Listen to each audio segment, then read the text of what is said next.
Pro Group Management. Workers' comp that works for you. You are watching Nevada Newsmakers. And back on Nevada Newsmakers, welcome to the program. We have a very special 2 days coming up where I have only one guest, and the only guest we will give 2 shows to, and that's the governor of the great state of Nevada, Kenny Guinn. And joining me for this is Reno Gazette-Journal reporter Ray Hagar. Thank you, welcome, Sam. Governor. It's a pleasure to have you here. Governor, I want to start out right off the top. I sent out to a bunch of people on my email list and said, send me questions you'd like to ask the governor if you had a chance. So I'm going to go with some of those. Great. One of the questions was, Governor, why is it more important to impeach Kathy Augustine than say, let's solve the property tax problem? Well, I think it's a good question because really I have really no involvement in the impeachment process at all. The Constitution requires that if you are found guilty of a felony or a constitutional officer, or if you admit to a willful violation, just one, not 3, then you're required to be forwarded to the legislative body. And the legislative body is not in session, so I had to make the decision to wait 4.5 months or so, almost 5, to carry out that directive or have a special session. I didn't want it to get mixed up at the beginning of the legislative session. I think it would be devastating to have an issue like this, and I hope it's not as long as some people have been talking about, but it can go for quite some time, and to have it go for 2, 3, 4 weeks at the beginning of February the 7th, where we only have 120 days to do the people's business, would be very unfair to the people of Nevada, because for the last 2 legislative sessions we've exceeded the 120 days, and that's a constitutional requirement also. So we had to look at it and say, what should we do or shouldn't do? I do believe that the tax cap consideration that's very serious for the state, for every homeowner, every landowner, and every business owner, is very important. And we could not mix the 2 issues, impeachment process and a tax cap process, together and finish it in a timely fashion. So I felt that it would be best to have the full staff working on a tax issue that is very important to every citizen in this state and will be for years to come, at a time where they could take more time and have the full backup staff to work on that, where it doesn't take that full staff to work in terms of an impeachment process. It takes about $12,000 a day to run an impeachment process, as opposed to about $60,000 a day in the regular session. Governor, Kathy Augustine's trial with the state Senate begins today. What do you feel would be the proper punishment for Ms. Augustine? Well, that's strictly up to the Senate. They're the jury. They're acting as a jury. Do you think she should be taken out of office? Well, I did call for her resignation along with a number of other elected officials. And I did that because in a 140-year history in the state of Nevada, we've never had to go through this process. And the very fact that someone has admitted to not 1 but 3 willful violations, it was my feeling that was enough to say you should resign. Now, should she not resign, which she decided not to, then she has every right to get a due process hearing under the Constitution, which means that I had to then send it into the legislative body, and then they will have a hearing through the Assembly, much like you would consider it to be, say, a grand jury investigation. There's no cross-examination. They can set it up the way they want as a legislative body, and they did, with articles of impeachment, and then they heard that, and then it goes over to the Senate for the trial. And they're the ones that can do a number of things. They could remove her from office. They could fine her additional dollars. I don't know that they would do that because she's already been fined 1 time, and that might be double jeopardy if you're a lawyer looking at it. They could reprimand her, or they could suspend her for a period of time, and I just think you have to let it take the process. We didn't see any cross-examination of the witnesses during the Assembly hearing. But on the other hand, you'll have both attorneys will have the chance for cross-examination and putting on additional witnesses. So I think we'll see this process evolve to be a very fair one, and hopefully it can be done in a concise fashion so that we can get prepared for the legislative session that's coming up. Do you see any other constitutional offices being embarrassed by this? Well, I think it's a situation that none of us would like to see happen. Whether it's. But I mean that they might be caught for doing the same thing. Oh, I don't think so. I think that's a red herring form of defense. People don't do this. If they do, there would have been people stepping up already saying that. Okay. So I don't think any other constitutional officer or any other elected official should have to justify what they've done when there's been no case brought before them. This has taken a year and a half investigative process by the Attorney General. So that's not happening in any other area that I know of. Okay, Governor, we're going to take a break because we got to make some money here. We'll be right back on Nevada Newsmakers after this time out. This is Nevada Newsmakers.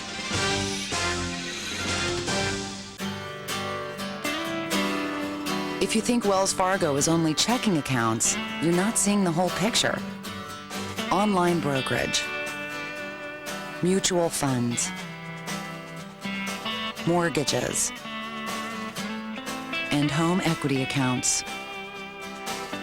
So get more than free checking and start reaching your goals today. Now you get the picture. Wells Fargo, the next stage. When you need a new employee, how can you be sure who you're really hiring? A background investigation by Employer Links will uncover criminal records, verify the applicant's education, check their credit history and Social Security verification. An investigation will research professional licenses and driver's licenses and let you know why they're unemployed. Hiring the right person shouldn't be a gamble. Call Employer Links. Employer Links, protecting your investment. So, who do you use for workers' comp? Pro Group Management. Ah, I've heard some good things about them. Oh, you bet. Employee background checks, safety training, claim seminars. Oh, and here's the great part. If you have an issue, they work for you, not against you. Sounds perfect. And expensive. Well, that's the best part. They saved me 30%. I've heard they've saved others 50%. Works for me. Pro Group Management. Finally, workers' comp that works for you. It's the next best thing to having your own wine cellar. Come to the Bonanza Casino for a first in fine dining, reasonably priced wines. When you dine at Cactus Creek Southwestern Steakhouse, you can also enjoy a fine bottle of wine at just about the same price you'd pay at the Vineyard, Silver Oak, Robert Mondavi, Rombauer, Cape Red, Jordan, and Duckhorn, just to name a few. And at the lowest prices of any restaurant or casino in Northern Nevada. And remember, all fine wines are not in wine cellars. They're in the Cactus Creek at the Bonanza Casino where locals come to play. And now, back to Nevada Newsmakers with Sam Shad. And back on Nevada Newsmakers, the first of a two-part interview with the governor of the great state of Nevada, Kenny Guinn. It's a pleasure to have you here as always.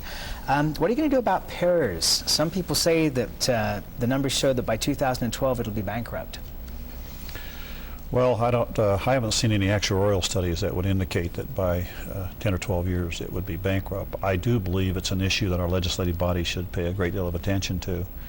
Anytime you have a program that has defined benefits as opposed to a defined contribution plan by somebody over here, you're going to have a lot of concerns. And I do believe that all over America they're starting to look at not just our PERS program, but PERS programs and like themselves in other states. But I do believe that that's a philosophy and a policy that the legislative body will eventually be talking about. There's nothing you can do to eliminate what's already been committed to the thousands and thousands of people who are retired and the thousands who are now employed. But it will be an issue that I do believe will spark some conversation at the next legislative session. Governor, your term is up in '06. You can't run again because you've been the governor for 2 terms. Who do you think would be the best man or woman to take your job after you're out of there? Well, I think there will be a number of them, and I don't know who will step up to the plate. Can you name names? Oh, I have a tendency not to do that because if you remember, my name was came up for about a 25 or 30-year period, and I never did anything until my name stopped coming up. So I'm not so sure that that's a good barometer. But there are some very good people, both on the Democratic side and the Republican side, and in an open seat, you'll have more of a tendency to have people step forward. And I do believe that with a 50-50 state, you're going to see 2 or 3 interested candidates in each one of the primaries. And I believe it'll start really picking up speed somewhere towards the end of the legislative session. Okay. You'll start seeing more names come forward, and then eventually, without about a year and a half out, someone has to make a pretty firm commitment. You can't wait if there's a primary and get into the race at the last minute anymore. It takes too much money that you have to raise. It takes too long to traverse the state and to meet the people because you got to give as much credence to the person in the rural area as you do in the urban area. So it's the state is changing, and the method that you use to get elected will have to change. And the amount of money that you have to raise. And absolutely the amount of money that you have to raise. Jim Gibbons, it looks like he's going to make a run for it. Speaker Perkins has a large war chest. Dina Titus, Lorraine Hunt, and then the wild card, Oscar Goodman. And Jim Gibbons out of Henderson. Yes, Gibson outside that. Could have a Gibbons and you could have a Gibson, but I think we'll have to wait and see. A lot of people will banner their names. A lot of people will have their names bannered by the media and other people, and eventually they'll show everybody's picture in the paper a few times, and you'll have them on this television program, and then someone will have to start saying yes or no, I'm in the race. That happens to everybody. I think we'll have to see their checking accounts to make sure they're really running. Let me change subjects on you here. Now, this is a fairly lengthy question, but the financial status of Medicaid and what type of information the tax department is exchanging with the Internal Revenue Service. How is it done? Everyone who had a family trust or trust fund for their children, college, etc., received notices from the State Department of Taxation that they were responsible for paying the business tax. The state could have only obtained this information from the IRS. Is that big brother in our state going a bit overboard? Well, the state of Nevada has been one of the last states to really have an agreement with the federal government to look at taxes and share with the IRS. That's not used in a great depth of gaining information. It's really looking to see if you have a question. Most of our business people have been paying, but what they do is they cross-reference the check, and what we don't want to have is some business who will work here and take money from the constituents here in the state of Nevada, the citizens, and work for 4 or 5 years or 10 years and not pay any taxes. It's unfair to all those people who are paying their taxes. And I think by this cross-referencing, and that's really what it is, we can run it against the federal government, against the business that we have here, and we can tell rather quickly with the new system we have. So it's not really to do anything to pass any information along. It's very, very, I think, restrictive.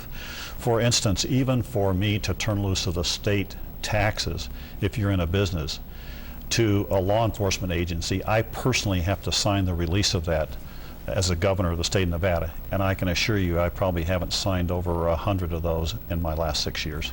Governor, going into the 05 session, will you propose any new taxes, or can you say, read my lips, no new taxes? No, I've already said that I absolutely will not propose any new taxes. Major programs? No new major programs. There's just, we're doing great as far as a state right now under the circumstances. When you compare it to everybody else in America, look, we're leading the nation for about the 15th or 16th year now in a row of growth. That brings good tidings and bad tidings to it as in terms of how you handle it. But we also, most important of all, we are leading the nation in job creations. And they're not jobs in gaming, and they're not jobs necessarily in tourism. Well, technology and other areas. And I want to say this real quickly. And the next thing that's more important to me than anything else, we are second in the nation in the quality of jobs that we're producing, which means livable wage and hospitalization medical care for those people. Okay, let's take a quick break, come back and continue on this very line of questioning. We'll be right back with the governor on Nevada Newsmakers after this. Nevada Newsmakers, brought to you in part by Sunbelt Communication.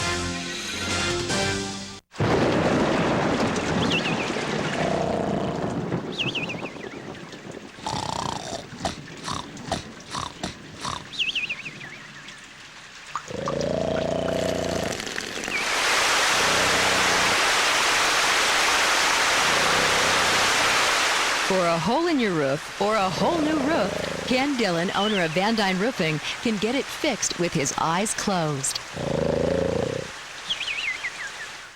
The Abowed family has an appetite for dialogue.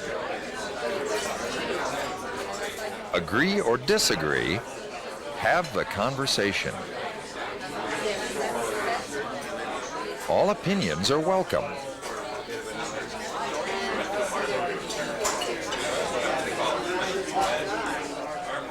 Since 1977, Adele's. If you own a business and want to maximize your company's potential, join the Retail Association of Nevada. Our membership benefits include the Nevada Retail Network Self-Insured Group, providing workers' compensation coverage that can lower your rates. That savings can go directly to your bottom line. We are an effective pro-business organization that lobbies on behalf of our business members. The Retail Association of Nevada, protecting Nevada businesses for 35 years.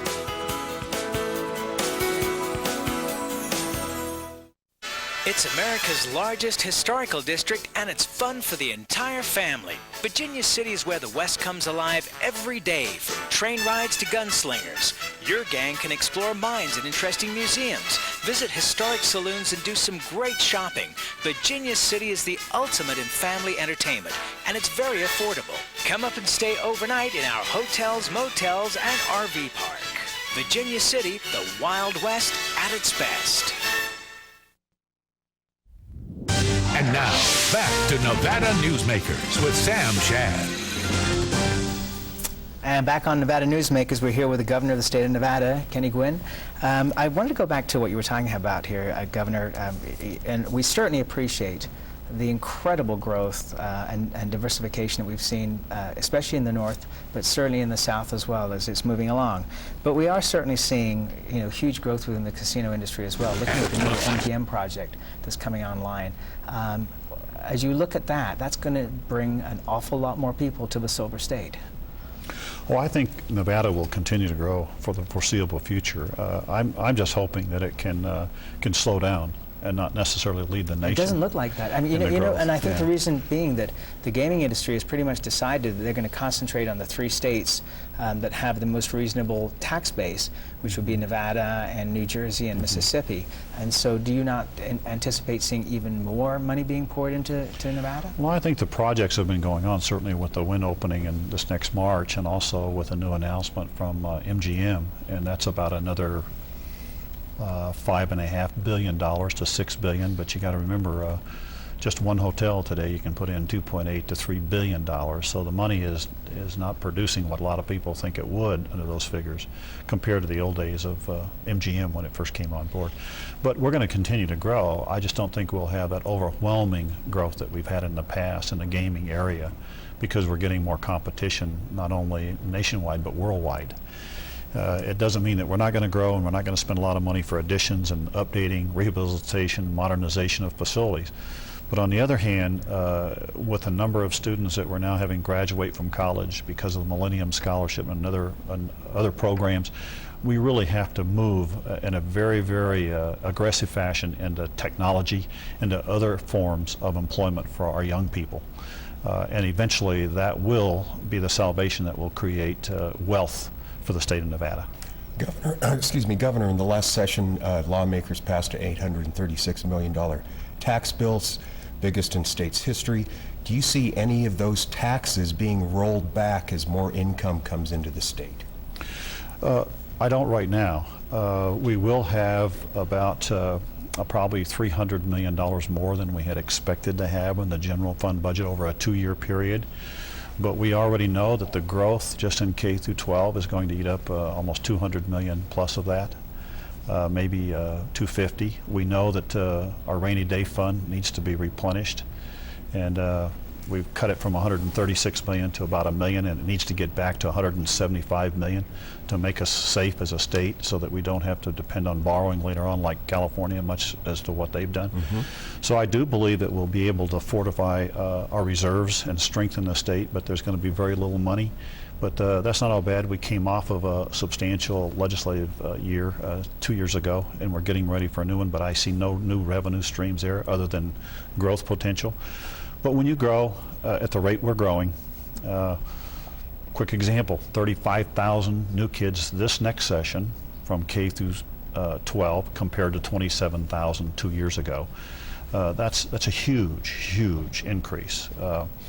And it takes teachers, it takes textbooks, it takes all the areas for an infrastructure. Okay, so you saw the Teachers Initiative funding to the national average go down in flames.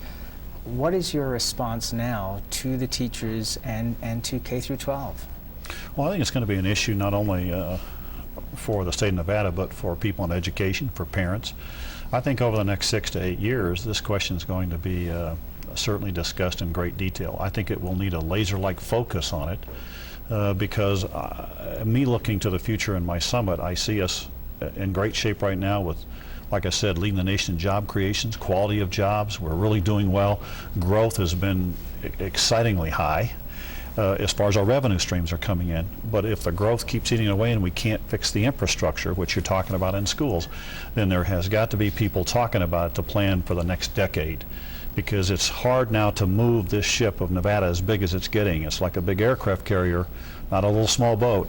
And to change the direction now takes you maybe more than 1 or 2 legislative sessions. And if we do anything to change the Constitution, then it takes the 2 votes of the people of the state of Nevada. So I do believe we're coming at a very critical time based on our growth and based on the fact that we need to create wealth outside of gaming and tourism so that we have more stability for Nevada will be a critical time for us over the next few years. Okay, Governor, you said no new major programs. None. Does that mean that you're abandoning your hope for a full-day kindergarten in Nevada statewide?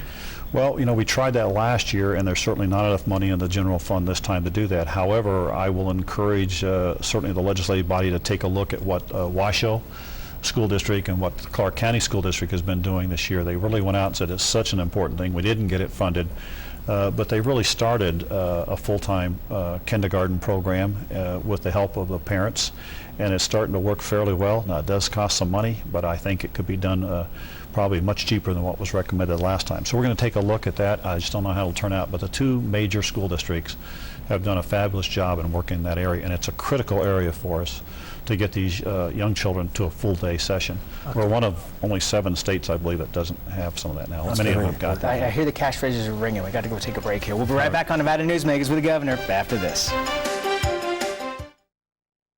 This is Nevada Newsmakers. When you need a new employee, how can you be sure who you're really hiring? A background investigation by Employer Links will uncover criminal records, verify the applicant's education, check their credit history and Social Security verification. An investigation will research professional licenses and driver's licenses and let you know why they're unemployed. Hiring the right person shouldn't be a gamble. Call Employer Links. Employer Links, protecting your investment. I tell you, John, this industry has really changed. Tell me about it. You seemed to do pretty well last year. What's your secret? No secrets. Although I'll tell you something. The smartest thing I did was sign up with Pro Group Management. Really? Yeah, they do workers' comp, right? Yeah, their services are great. And get this, they saved me 30%. I've heard they saved others 50%. That works for me. Pro Group Management. Finally, workers' comp that works for you.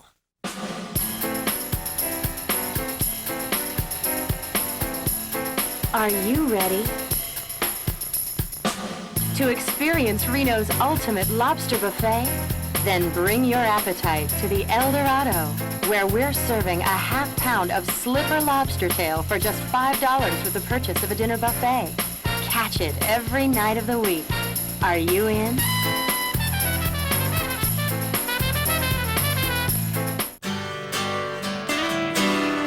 If you think Wells Fargo is only checking accounts, you're not seeing the whole picture. Online brokerage, mutual funds, mortgages, and home equity accounts.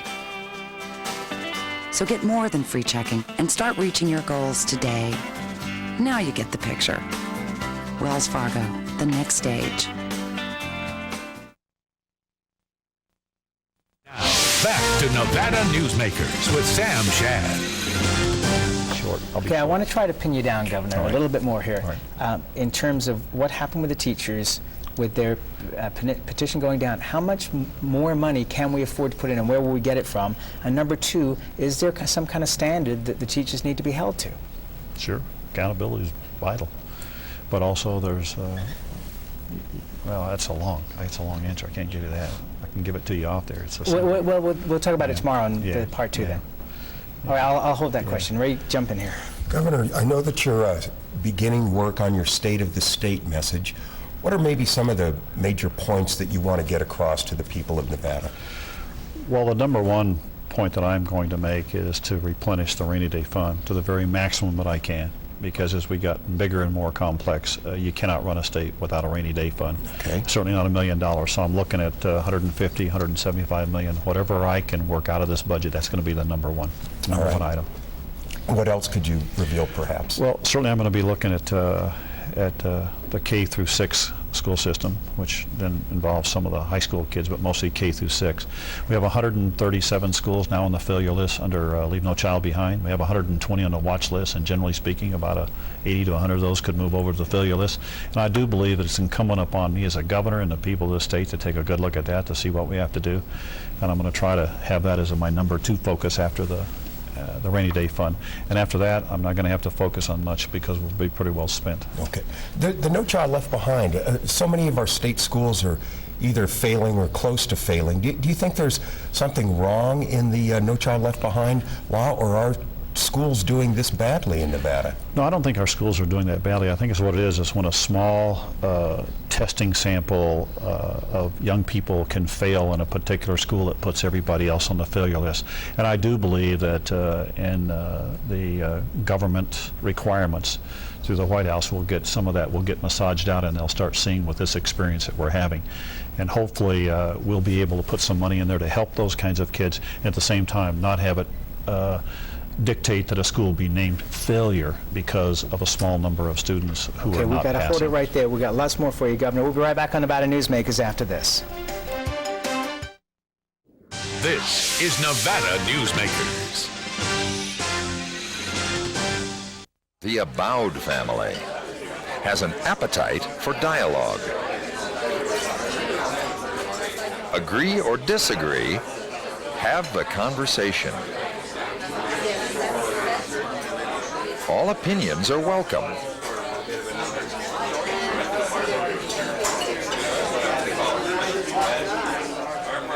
Since 1977, Adele's.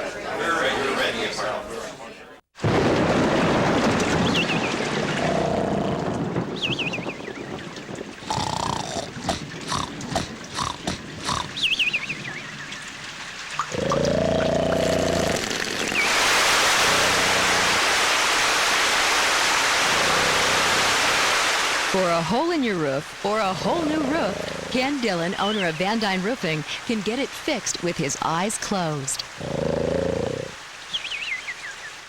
Something spectacular has taken wing not far from Reno or Lake Tahoe, and never far from your mind. An escape of fine dining and legendary golf. Introducing the resort at Red Hawk. And at the center of it all, we've feathered our nest with new villas that have elevated Red Hawk to the status of a premier resort. The Resort at Red Hawk, a beautiful new arrival in northern Nevada. If you own a business and want to maximize your company's potential, join the Retail Association of Nevada. Our membership benefits include the Nevada Retail Network Self-Insured Group, providing workers' compensation coverage that can lower your rates. That savings can go directly to your bottom line. We are an effective pro-business organization that lobbies on behalf of our business members. The Retail Association of Nevada, protecting Nevada businesses for 35 years.